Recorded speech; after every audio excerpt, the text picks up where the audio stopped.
Hello hi welcome to grace Kasireddy vlogs. ఈరోజు మనం పాల తాలికలు లేదా బెల్లం తాలికలు ఎలా చేసుకోవాలి, వాటర్తో మరియు పాలతో ఎలా చేసుకోవాలో నేను చూపిస్తాను.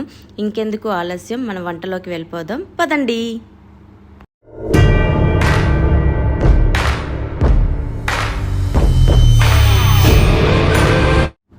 తయారు చేసుకోవడానికి ముందుగా ఒక గిన్నె పెట్టుకొని ఒక గ్లాస్ నీళ్ళు పోసుకోవాలి.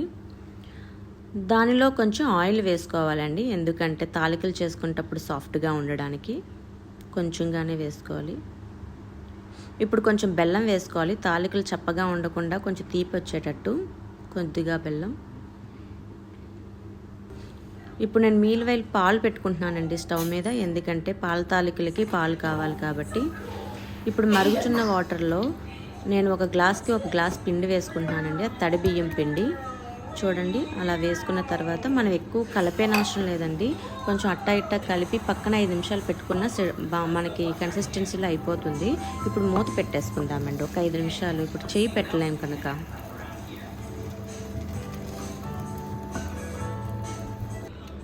ఐదు నిమిషాలు పోయిన తర్వాత చూడండి, పిండి చపాతీ ముద్దలా కలుపుకుంటూ ఉంటే పాల తాలికలకి కొంచెం గట్టిగా పడేటట్టు మెత్తగా చేసుకోవాలండి.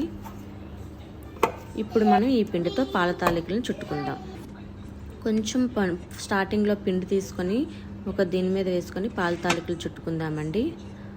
కొంచెం లావుగానే చుట్టుకోనండి, ఎందుకంటే సన్నగా అయితే వాటర్లో ఉడికేటప్పుడు విరిగిపోతాయి. సో లావుగా ఉన్నా సరే మనకి టేస్ట్గానే ఉంటుంది, ఎందుకంటే తాలికల్లో కొంచెం లైట్గా బెల్లం ఉంది కాబట్టి. అలాగే మనం బయట కూడా ఇంకా షుగరు బెల్లము యాడ్ చేస్తాం కాబట్టి బాగుంటుందండి, చప్పగా తీయగా. ఇప్పుడు పక్కన మరుగుతున్న పాలలో కొంచెం షుగర్ వేసుకుందామండి, పాలకు తగ్గట్టు కలుపుకుందామండి, లేకపోతే అడిగట్టేస్తుంది. ఇప్పుడు ఏం చేద్దామంటే పక్కన ఒక గిన్నె పెట్టుకొని, అంటే ఒక బాండీ పెట్టుకొని 2 కప్పులు నీళ్ళు పోసుకుందామండి. మనకి ఎంత కావాలితే అంత క్వాంటిటీలో వాటర్ పోసుకోవచ్చు, మన ఇంట్లో మెంబర్స్ని బట్టి. ఆ వాటర్ మరుగుతున్నప్పుడు, అంటే బుడగలు వచ్చుతున్నప్పుడు పాల తాలికలు నెమ్మదిగా ఒకదాని తర్వాత ఒకటి వేసుకోవాలండి. నేను ఉండ్రాళ్ళు కూడా చుట్టుకున్నాను చిన్న రౌండ్గా. ఇది ఒకప్పుడు పిల్లలు పెద్ద మనుషులు అయినప్పుడు అత్త వరుస అయ్యేవాళ్ళు లేదా చుట్టుపక్కల వాళ్ళు ఇచ్చేవారండి, చాలా బలం అంట ఇది. ఈ పాల తాలికలు, ఈ హారిది అనేది, హారిది అని కూడా అంటామండి మేము. ఇప్పుడు పక్కన పాలు మరిగిపోయినాయండి, షుగర్తో ఉన్నది పక్కన పెట్టేసుకున్నాను నేను స్టవ్ ఆఫ్ చేసి. ఇది చూడండి, పాల తాలికలు ఇటువైపు ఉడుకుతున్నాయండి. నేను ఇప్పటి వరకు ఏమి కదిలించలేదు. చూడండి, పాల తాలికలు అదంతవే పైకి వచ్చేసినాయి. ఇప్పుడు నేను కొంచెంగా కదిపానండి, ఇప్పుడు బాగా ఉడికినాయి. ఈ క్రమంలో మనం ఏం చేయాలంటే బెల్లము, షుగరు, నేను బెల్లం 3 వంతులు తీసుకుంటే షుగర్ 1 వంతు తీసి వేసుకున్నానండి. ఆ నీళ్లకు సరిపడినంత నాకు 1 కప్పు పట్టిందండి. అంటే మనం ఇందాక పిండి తీసుకున్నాం కదా, ఆ గ్లాస్తో అంతా కలిపి 1 గ్లాస్ వేసుకోండి బెల్లం. చూడండి, నెమ్మదిగా కలుపుకోండి. బెల్లం అట్లా ఉడికి చూడండి ఎంత మంచి కలర్తో ఉడుకుతుందో. ఇప్పుడు పక్కన ఏం చేయాలంటే తడి బియ్యం పిండి ఉంది కదా, అది వాటర్లో కలుపుకొని పెట్టుకోవాలండి. నేను ఆల్రెడీ కలిపి పక్కన పెట్టాను, అది మీకు చూపిస్తాను ఇప్పుడు. అదిగోండి, ఇప్పుడు ఈ బియ్యాన్ని ఏం చేయాలంటే ఈ బెల్లం మరుగుతున్న బెల్లం వాటర్లో ఇప్పుడు ఈ పొడి బియ్యం పిండి ఏదైతే కలుపుకున్న మిశ్రమాన్ని వాటర్ దానిలో వేస్తే అది చిక్కపడుతుందండి. చూడండి, నేను మొత్తం ఇప్పుడు వేస్తున్నాను. మనకు ఆ తాలికల యొక్క జ్యూస్ అనేది చిక్కపడుతుంది.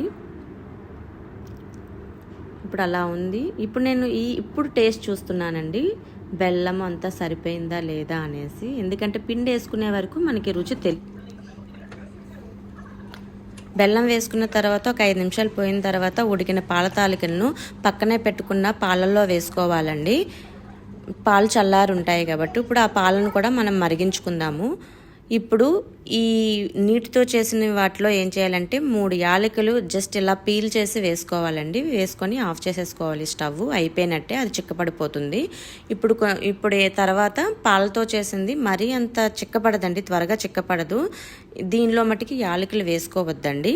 ఇప్పుడు అది కూడా రెడీ అయిపోయింది. మనం దీన్ని కూడా స్టవ్ ఆఫ్ చేసుకొని సర్వింగ్ డిష్లోకి తీసుకుందాము. కొంచెం చల్లారినాక తీసుకుంటాను. చూడండి, పాలతో చేసిన తాలికలు బెల్లంతో ఉడికాయి కాబట్టి కలర్ కొంచెం రెడ్గా ఉన్నాయి. టేస్ట్ అయితే నాకు ఈ నీటితో చేసినదే బాగుందండి. దానిలో పిండి ఉక్కించడం వల్ల టేస్ట్ చాలా బాగుంది. పాలతో చేసింది కూడా బాగుంది, నాకు నీటితో నచ్చింది. అండ్ నా ఛానల్ ఇప్పుడే కానీ మీరు చూస్తున్నట్లయితే ప్లీజ్ సబ్స్క్రైబ్ చేసుకోండి. లైక్ అయితే చేయడం మర్చిపోవద్దు, షేర్ చేయండి.